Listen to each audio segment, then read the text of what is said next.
Los orígenes del visionario. No nació para dominar, nació para entender. Mientras otros buscaban la gloria con ruido, él construyó la suya en silencio. Un niño del que nadie esperaba nada, que terminó viendo el juego como nadie más. Antes de ser admirado fue ignorado. Antes de ser aplaudido fue cuestionado. Demasiado pequeño, demasiado frágil, demasiado distinto para sobrevivir en un mundo de gigantes. Pero en medio de la duda encontró su refugio. Un balón, una visión, un propósito. No jugaba para brillar. Jugaba para hacer brillar a los demás. Cada pase era una idea, cada movimiento, una obra de arte. En un deporte hecho de velocidad y fuerza, él eligió la paciencia y la inteligencia. Y con eso, cambió el juego para siempre. Transformó la manera en que se entendía el baloncesto. Redefinió lo que significaba liderar. Y lo hizo sin levantar la voz, sin buscar reflectores. Su mayor poder no fue anotar, fue ver lo que nadie más podía ver. Dicen que los genios no gritan, simplemente muestran el camino. Y él, desde la discreción y la mente, dibujó un mapa que aún guía a los que sueñan con crear. Porque a veces el más silencioso es quien deja el eco más profundo. Esta es la historia de cómo un niño, cualquiera, se convirtió en un nombre que el baloncesto nunca olvidará. Nació el 7 de febrero de 1974 en Johannesburgo, Sudáfrica, en una época en la que el país estaba marcado por el apartheid. Steve Nash llegó al mundo en un entorno donde las diferencias sociales y raciales eran parte del aire que se respiraba. Pero su historia no sería la de un niño condicionado por el lugar donde nació, sino la de un soñador que pronto cruzaría océanos para encontrar su destino. Su padre, John, era un exfutbolista profesional que había jugado en Inglaterra. Su madre, Jean, una mujer inglesa, con una determinación tranquila y una dulzura inquebrantable. A los pocos meses de su nacimiento, sus padres tomaron una decisión que cambiaría el rumbo de su familia. Dejar Sudáfrica. Buscaban un lugar donde sus hijos pudieran crecer lejos de las divisiones y la tensión política que envolvían al país. Se establecieron primero en Regina, Saskatchewan, un lugar de inviernos interminables y cielos amplios. Después se mudaron a Victoria, en la Columbia Británica, donde el océano Pacífico bañaba las costas con una calma que parecía anunciar el carácter que Steve desarrollaría más tarde. Sereno, paciente, observador. Desde pequeño, Nash no fue el tipo de niño que sobresalía por su fuerza o tamaño. De hecho, siempre estuvo rodeado de chicos, más altos y más fuertes que él, pero había algo diferente en su forma de mirar el juego. Cualquier juego. En su infancia no existía un solo deporte. Había muchos. Fútbol, hockey sobre hielo, tenis, lacrosse y eventualmente el baloncesto. La competencia en la casa Nash era natural. Tanto su hermano Martin como su hermana Joannie compartían el amor por el deporte. En el jardín o en los parques, Steve desarrolló una coordinación excepcional. Cada disciplina le enseñó algo. El hockey lo hizo resistente, el fútbol le dio sentido táctico y control. El tenis afinó su precisión, pero el baloncesto llegó tarde a su vida. Tenía 13 años cuando lo descubrió. En un gimnasio escolar, una tarde cualquiera, se encontró con un balón naranja que pronto se convertiría en su herramienta de arte. No era el deporte más popular en Victoria. De hecho, la mayoría de sus amigos apenas lo conocían. Sin embargo, Nash sintió que ahí había algo diferente, una forma de expresión más libre, más creativa. En St. Michael's University School, su vida tomó una nueva dirección. A diferencia de muchos jóvenes prodigios estadounidenses, Nash no tenía entrenadores que lo proyectaran al estrellato, ni academias especializadas detrás. Diferente a muchos jugadores americanos, su proceso fue autodidacta.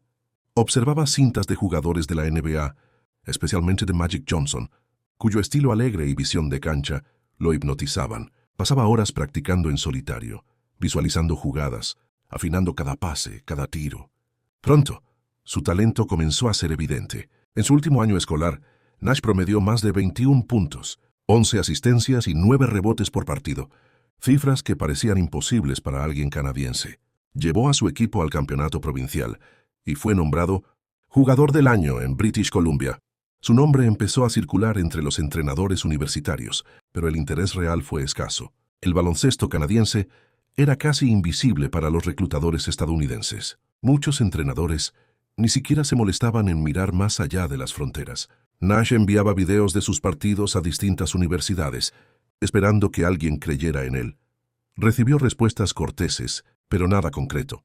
Hasta que un día, un entrenador de la Universidad de Santa Clara, en California llamado Dick Davey, Vio una de esas cintas. Davey quedó intrigado.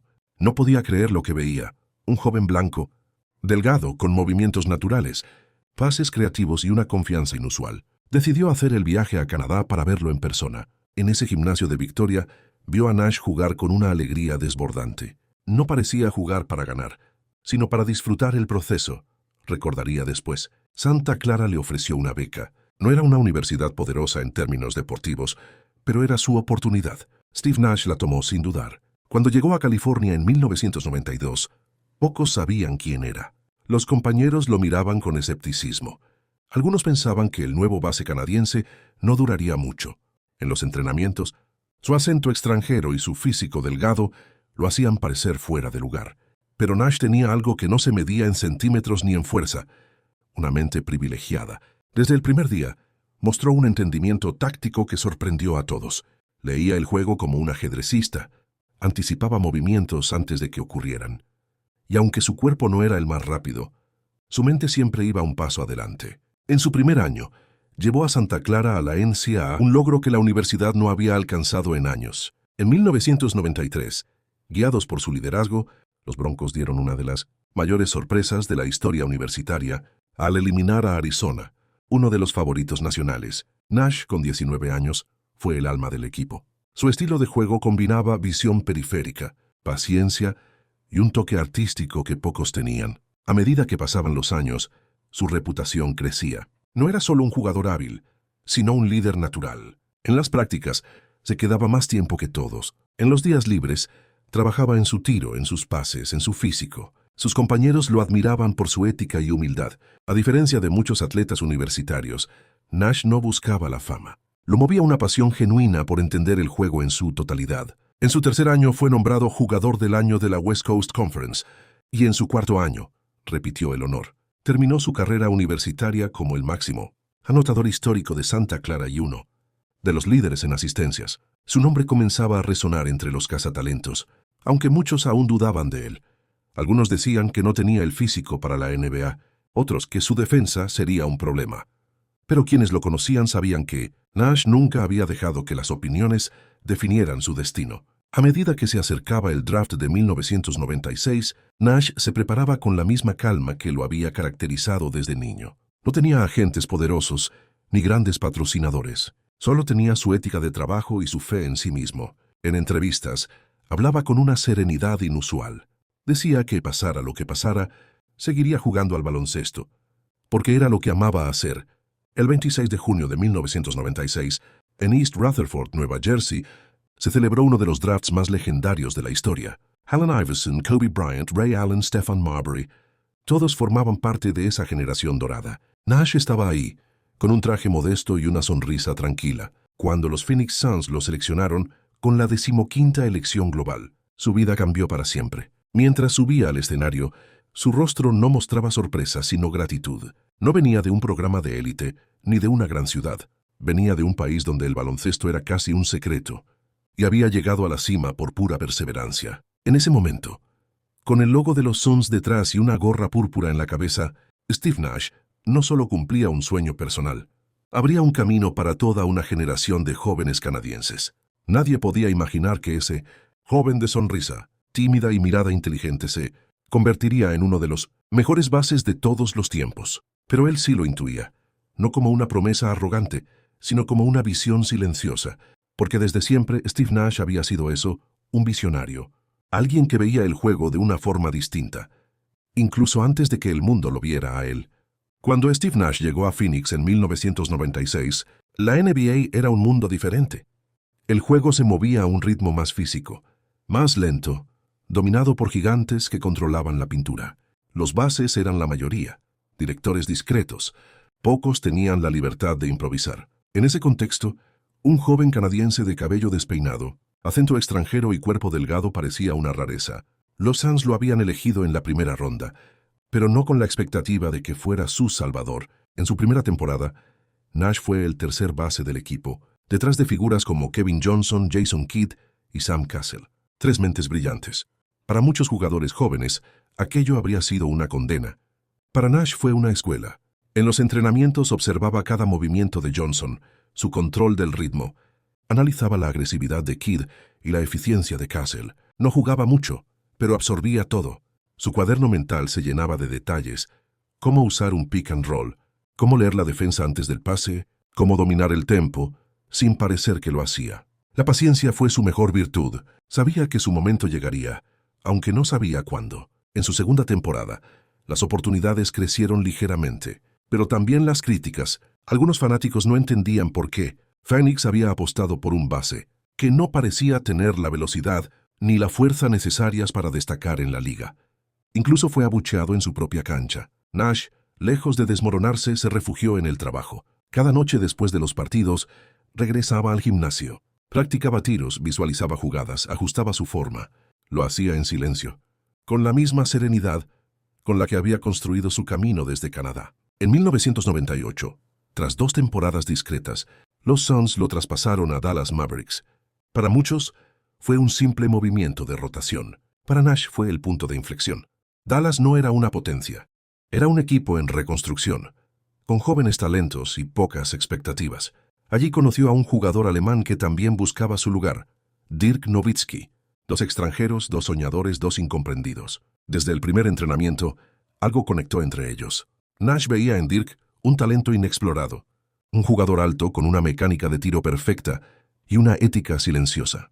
Nowitzki veía en Nash a un líder natural, alguien que creía en él incluso cuando los demás dudaban. Los primeros años en Dallas no fueron fáciles. Las derrotas pesaban, las críticas eran duras, y la prensa cuestionaba si Nash tenía madera de titular. Pero Rick Sund, el gerente general, y el propietario Mark Cuban, que llegó en el 2000, confiaron en su visión. Cuban modernizó el equipo, invirtió en tecnología, nutrición y análisis de datos. Nash, un amante del detalle y la ciencia del juego, se sintió en su hábitat. En la temporada 1999-2000, Nash dio el salto. Promedió más de 8 asistencias por partido y comenzó a ser reconocido como uno de los bases más inteligentes de la liga.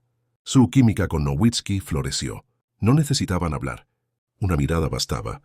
Nash sabía exactamente cuándo Dirk se liberaría para un tiro. Dirk confiaba ciegamente en que el balón llegaría. Era una sincronía casi artística. En Dallas nació uno de los dúos más eficientes y elegantes del baloncesto moderno. A su lado también estaba Michael Finley, un veterano de espíritu combativo. Juntos formaron un trío que llevó a los Mavericks de ser un equipo irrelevante a convertirse en una amenaza en el oeste. Entre 2000 y 2004, Nash creció en todos los aspectos. Su visión se amplió. Su manejo del balón se volvió una extensión de su pensamiento. No era el más rápido, pero anticipaba jugadas con segundos de ventaja. Sus pases, muchas veces sin mirar, parecían obra de intuición pura. Su estilo era distinto. Mientras otros bases atacaban el aro buscando puntos, Nash atacaba el espacio buscando ángulos. En su mente, el juego era un flujo, una secuencia infinita de posibilidades. Con él en la cancha, los Mavericks se convirtieron en uno de los equipos más vistosos de la liga.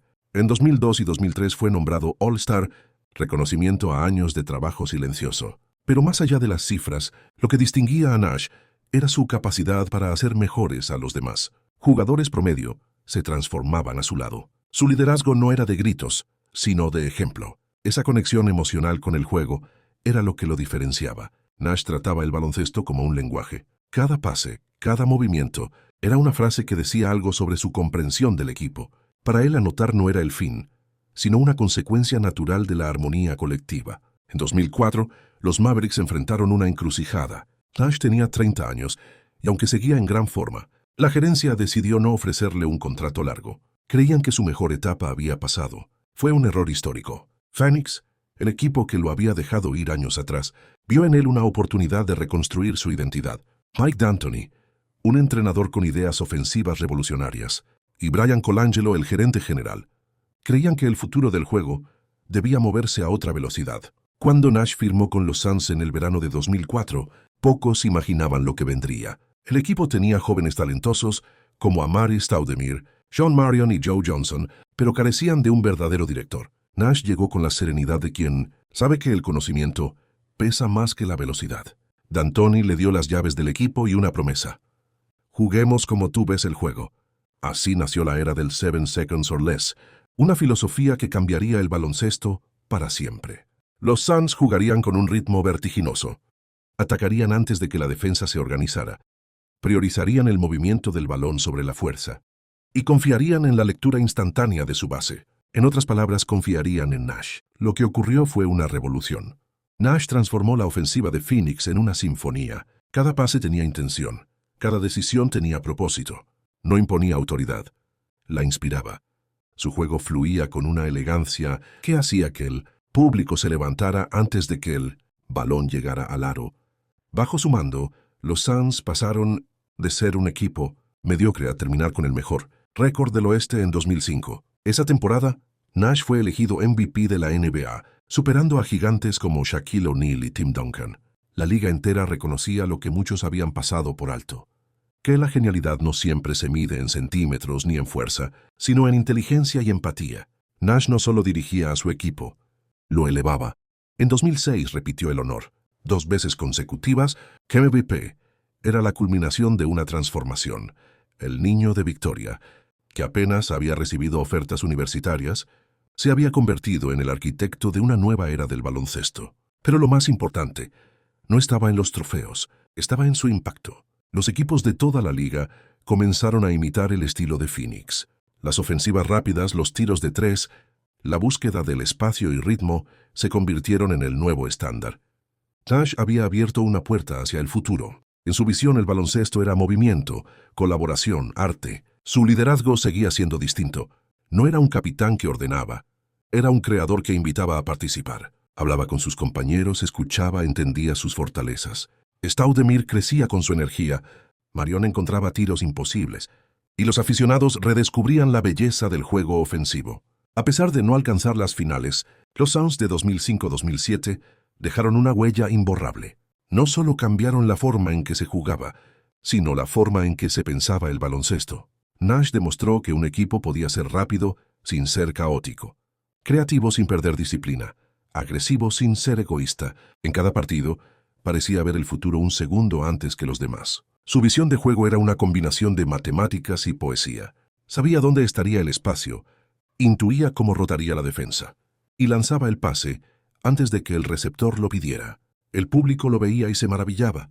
Los entrenadores rivales lo estudiaban sin poder descifrarlo del todo. Para 2007, Steve Nash era ya una leyenda viva. Su cabello largo y su sonrisa relajada se habían convertido en símbolos de una era. Pero detrás de esa imagen bohemia, había un pensador obsesivo, un científico del juego que había dedicado su vida a perfeccionar la armonía entre velocidad y control. Los Suns se consolidaron como una potencia. No solo ganaban, sino que inspiraban. Las jóvenes generaciones crecían imitándolo. Y las canchas del mundo se llenaban de niños que intentaban pasar como él, porque Steve Nash no solo había sido un jugador brillante, había cambiado la percepción de lo que un base podía ser. En una liga que siempre había premiado la fuerza, él había demostrado que la inteligencia también podía dominar. Su legado ya no dependía de anillos ni estadísticas, sino de la influencia silenciosa que transformó el baloncesto moderno. Y mientras los reflectores lo buscaban, Nash seguía igual que siempre, tranquilo, porque para él, el juego nunca se trató de ser el protagonista, sino de hacer que todos los demás brillaran. El tiempo no se detiene, ni siquiera para los genios. A mediados de los años 2000, Steve Nash seguía siendo el corazón de los Phoenix Suns. Había cumplido los 30 y pocos, pero jugaba con la lucidez de un sabio y la energía de un novato. El paso de los años no mermaba su pasión, sino que la depuraba. Mientras muchos veteranos comenzaban a perder velocidad, él aceleraba el juego con la mente. A su alrededor, las generaciones cambiaban. Los entrenadores rotaban, pero Nash seguía ahí, con el balón en las manos, orquestando el caos con precisión quirúrgica. Entre 2008 y 2012, los Suns ya no eran el vendaval imparable de los primeros años con D'Antoni, pero seguían siendo un símbolo de belleza ofensiva. Nash, más maduro que nunca, entendía que su rol había evolucionado. Ahora era guía, mentor, arquitecto. Su palabra tenía peso, no por volumen, sino por respeto. En los entrenamientos hablaba poco, pero cada frase suya llevaba la sabiduría de miles de partidos. Los jóvenes lo escuchaban como quien escucha una verdad antigua. Jugadores como Goran Dragic y Jared Dudley crecieron bajo su tutela. Nash no solo les enseñaba a pasar o leer defensas, les enseñaba a pensar el juego, a entender que el baloncesto era un diálogo constante entre inteligencia, instinto y corazón. Sus sesiones de tiro seguían siendo rituales. Durante horas practicaba su mecánica perfecta, repitiendo el mismo movimiento una y otra vez. Su porcentaje de tiros libres, superior al 90% en su carrera, era una muestra de su obsesión por el detalle. Cada disparo era una conversación silenciosa entre mente y cuerpo. Con el paso del tiempo, su físico comenzó a resentirse. Las lesiones menores se convirtieron en molestias permanentes, y las noches frías hacían más pesadas las piernas. Sin embargo, su amor por el juego lo mantenía firme. Incluso cuando los Suns dejaron de ser contendientes, Nash seguía encontrando belleza en cada posesión, en cada pase imposible que lograba filtrar entre defensas jóvenes y veloces. En el verano de 2012, a los 38 años, una nueva oportunidad apareció en el horizonte: Los Angeles Lakers. El equipo angelino, ansioso por volver a la gloria, había reunido a un cuarteto estelar: Kobe Bryant, Dwight Howard, Pau Gasol y Steve Nash. Sobre el papel, era una sinfonía. Experiencia, talento, altura y sobre todo ambición. Nash aceptó el reto con humildad. Sabía que ya no sería el protagonista absoluto, pero quería compartir su sabiduría con uno de los competidores más feroces de la historia, Kobe Bryant. El inicio fue prometedor. En los primeros partidos, Nash mostró destellos de su vieja magia, pero el destino tenía otros planes. Apenas en el segundo encuentro de la temporada, una jugada aparentemente inofensiva cambió todo. Un choque con Damian Lillard fracturó su peroné. La lesión, aunque no parecía grave en un principio, marcaría el principio del fin. Su cuerpo, acostumbrado a resistir, comenzó a enviar señales de agotamiento. Volvió semanas después, pero nunca fue el mismo. El dolor en la espalda, los nervios comprimidos, la fatiga constante. Cada día era una batalla contra su propio cuerpo. Kobe lo respetaba profundamente. Lo veía luchar en silencio, llegar al gimnasio antes que todos, intentar una y otra vez moverse con la misma ligereza que antes. Pero la edad no perdona. En sus últimos años con los Lakers, Nash jugó poco. Más que un competidor, se convirtió en una presencia espiritual dentro del vestidor. En los entrenamientos compartía anécdotas, ayudaba a los jóvenes bases, analizaba jugadas con el detalle de un científico. No necesitaba estar en la cancha para influir. En 2015, después de múltiples intentos de regresar y varias recaídas, Steve Nash anunció su retiro del baloncesto profesional. Tenía 41 años. Lo hizo con una carta pública llena de gratitud y reflexión. En ella hablaba del privilegio de haber vivido su sueño, de haber jugado cada día, con la misma pasión que cuando era un niño en Victoria. No había lamentos, solo gratitud. «El juego me lo dio todo», escribió, «y yo le di todo lo que tenía». En ese momento, el mundo del baloncesto se detuvo por un instante. No se trataba solo del adiós a un gran jugador, sino de la despedida de una forma de ver el juego. Nash dejó la NBA con promedios de 14.3 puntos, 8.5 asistencias y 90.4% en tiros libres, cifras que no cuentan la historia completa, pero insinúan la perfección que buscó toda su vida. Fue 8 veces All-Star, 7 veces líder en asistencias, 2 veces MVP y miembro de los 50-40-90, club en 4 temporadas distintas, una hazaña reservada para los tiradores más precisos. Su estilo fue más que estadística, fue una filosofía. Nash no creía en dominar sino en conectar. En un deporte que muchas veces celebra el ego, él lo desarmó con altruismo. En lugar de imponer su voluntad, la distribuía. Su talento no consistía en anotar más que los demás, sino en hacer que todos anotaran más por él. En 2018, llegó el reconocimiento que cierra los círculos perfectos. Steve Nash fue inducido al Salón de la Fama del Baloncesto de Naismith, en Springfield, Massachusetts. En su discurso no hubo ostentación. Habló de sus padres, de su infancia en Canadá, de sus entrenadores y compañeros. Agradeció incluso a quienes no creyeron en él, porque fueron parte del motor que lo impulsó a ser mejor. Con la voz pausada dijo: «Si alguna vez dudan de ustedes mismos, recuerden que la grandeza no siempre nace del talento. Nace de la persistencia, de la disciplina y del amor por lo que hacen». Ese mismo año, la NBA lo incluyó en el equipo del 75 aniversario, junto a leyendas como Jordan, Magic, Bird, Kobe y LeBron. Era el reconocimiento definitivo de que su visión había trascendido el tiempo. Después del retiro, Nash no desapareció del juego. Su mente seguía necesitando ese contacto con el baloncesto, esa sensación de estar cerca del tablero y las líneas. En 2015, comenzó a colaborar como asesor en los Golden State Warriors, un equipo que llevaba su filosofía a la práctica. Con Stephen Curry al mando, los Warriors encarnaban todo lo que Nash había predicado: ritmo, movimiento, generosidad. Steve se convirtió en una especie de mentor invisible para Curry, quien siempre lo admiró y lo consideró una influencia directa. En 2020, asumió un nuevo desafío: entrenar a los Brooklyn Nets. En un equipo plagado de talento, Kevin Durant, Kyrie Irving, James Harden, Nash buscó reproducir su filosofía de conexión, pero el contexto era diferente. Las lesiones, los egos y los cambios constantes impidieron que su proyecto madurara como él soñaba. Aún así, su paso dejó huella.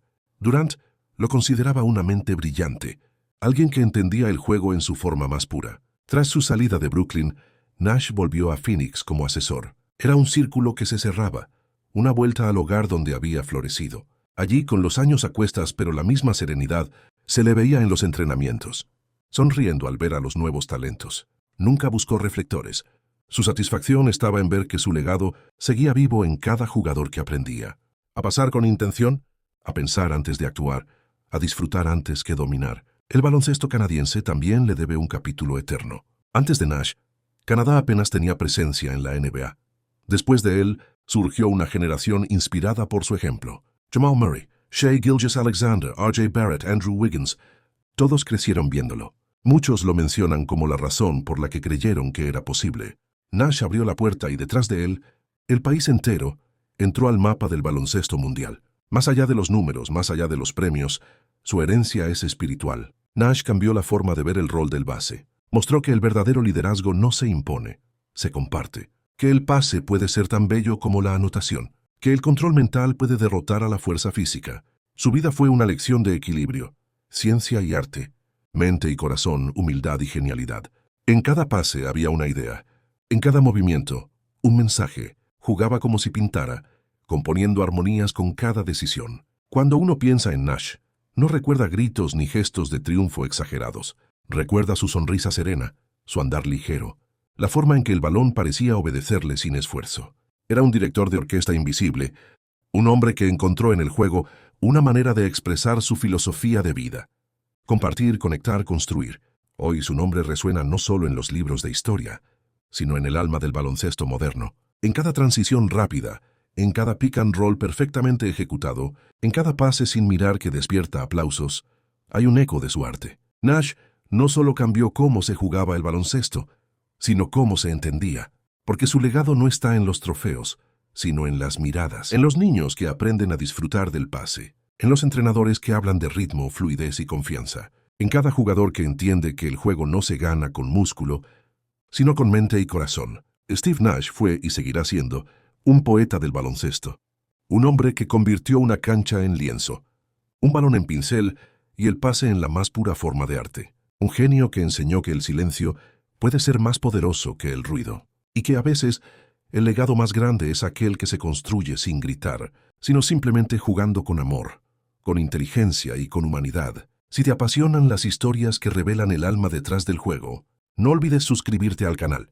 Aquí seguimos explorando las leyendas que cambiaron la NBA con talento, corazón e inteligencia. Activa la campanita para no perderte los próximos capítulos y acompáñanos en este viaje donde el baloncesto se convierte en historia viva.